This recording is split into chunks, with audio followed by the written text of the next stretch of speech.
Carl Jung once talked about a strange paradox about people who are very empathetic. Their biggest strength can also be the source of their biggest problems. He found that people with a strong ability to feel and understand others often attract those who project their own inner shadows onto them. People who feel jealous or uncomfortable because they see the empathetic person as free and open emotionally. Jung believed that the more honest and bright someone with good feeling skills is, the more they threaten others' defenses. This causes a pattern where the empathetic person is admired but also hidden or pushed away, because their honesty makes others face their own hidden parts. Today I want to share Jung's most shocking discovery about empathy, and why this pattern can either break sensitive people or turn them into important helpers in emotional growth. Jung saw this pattern in many case studies during his work, cases of people with special empathy who, without realizing it, drew others in, only to face rejection or hostility. He noticed that these people showed what I call a glowing emotional honesty, an ability to instantly feel others' pain, respond sincerely, and create a safe space where people can finally feel understood. But every close relationship seemed to follow the same sad pattern. Jung said that these people attract others like a moth to a flame. But over time, those others start to feel jealous and resentful of the honesty they once admired. It's as if the bright light of the empath shows the shadows inside the others, which they don't want to see. They might share their deepest secrets with the empath, feeling relief and comfort, only to criticize, undermine, or leave the relationship, saying the empath is too intense or too emotional. Jung understood that this was more than just normal relationship trouble. It was about how people unconsciously react to someone who stays true to their feelings. This idea, which Jung called the psychological mirror, shows that honest feelings can make others feel shame or rejection, especially if they have also hidden or ignored their own emotions. If you've ever been told you're too sensitive or emotional, leave a comment. My empathy is not too much, others are too numb. Jung came up with the idea that when a person with healthy feelings interacts with someone who has shut down their emotions, they unconsciously reflect back the honesty that the other person has hidden.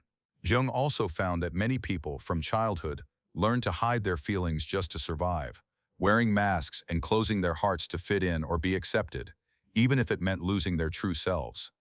This is what I call the wound of authenticity, the unconscious pain that happens when someone disconnects from their real feelings. When people decide to hide or block their feelings, they develop patterns that cause them to react negatively to those who are still honest. Jung said that showing real honesty takes courage, but it can also trigger shame and guilt in others who have repressed their feelings. This leads to a pattern I call the punishment of innocence, where losing your true feelings causes others to attack or reject you because they feel threatened.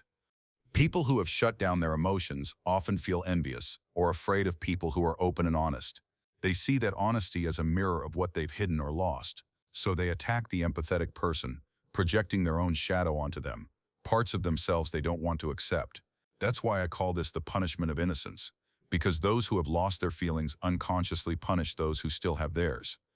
This is very cruel, because those who envy or fear true feelings are really hurting inside.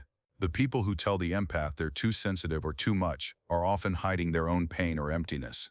Jung described this pattern as judging innocence, where people who have lost their genuine feelings unconsciously attack those who are honest and real.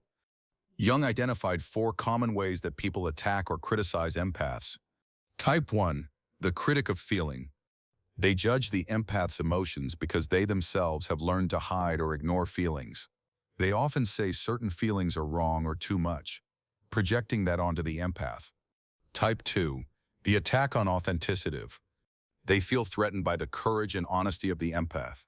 They have built false identities behind masks and social rules, and see real honesty as dangerous or inappropriate. Type 3. The trust betrayers. They target the empath's openness because they have been hurt or closed themselves. They betray or exploit that trust, then blame the empath for trusting too much. Type 4. The light diminishers. This is the worst type. These people try to make the empath feel weak or wrong, using subtle ways to make the empath doubt their feelings. I call them light diminishers because they try to dim the brightness of someone's true self. Knowing these patterns helps us find ways to protect ourselves. Jung called this the protocol of protecting your true self. There are 3 main threats to be aware of. Losing your authenticity. When faced with constant criticism, many empaths begin to doubt themselves and hide their feelings to avoid rejection. Turning against yourself. They start to blame themselves or think their sensitivity is a flaw. Over time, they may emotionally attack themselves, which I call self-elimination. Emotional stagnation. When empaths hide their feelings, it stops emotional growth in themselves and others. This prevents society from moving forward emotionally. Jung suggested a way to defend your honesty, called the shield of integrity. It involves 3 steps. Understand and accept. Realize that criticism is often about others' fears and wounds, not about you. Set clear boundaries. Be honest but protect your space from negativity. Choose healthy relationships. Spend time with people who appreciate honesty and avoid those who are jealous or dismissive. Jung also gave examples of famous people who stayed true to their feelings despite criticism. Saint Francis of Assisi stayed sincere and compassionate despite pressure from others. Vincent van Gogh was highly sensitive and creative, but also misunderstood and rejected. Jung himself faced rejection and misunderstanding, but kept his honesty and became a pioneer in psychology. Jung said it's important to create a vibrational sanctuary, a safe, supportive environment where authentic feelings are valued, so that people with strong empathy can thrive and contribute to society. Throughout history, those who stay true to their feelings and authenticity have helped heal emotional wounds and build a better future. They act as bridges between pain and healing, sharing wisdom and compassion. Today, Jung believed that empathy is a collective feeling, an unconscious connection with the wounds and traumas of humanity. Those who develop this ability can help guide others toward healing and growth. It's important to remember that empathetic people are real heroes. They show that sensitivity and strength can go together. Protecting your authenticity is key to human emotional evolution. They prove that even in a world full of rejection and fear, staying true to yourself can create powerful change. Jung reminded us that resistance to our true feelings often comes from unprocessed sadness or loss. Our light shouldn't be dimmed. Those who envy or fear our honesty are mourning parts of themselves they've forgotten or hidden. When we stay true to our feelings and foster genuine empathy, we don't just protect ourselves, we help others do the same. We pave the way for humans to become more brave emotionally and to build honest, caring relationships.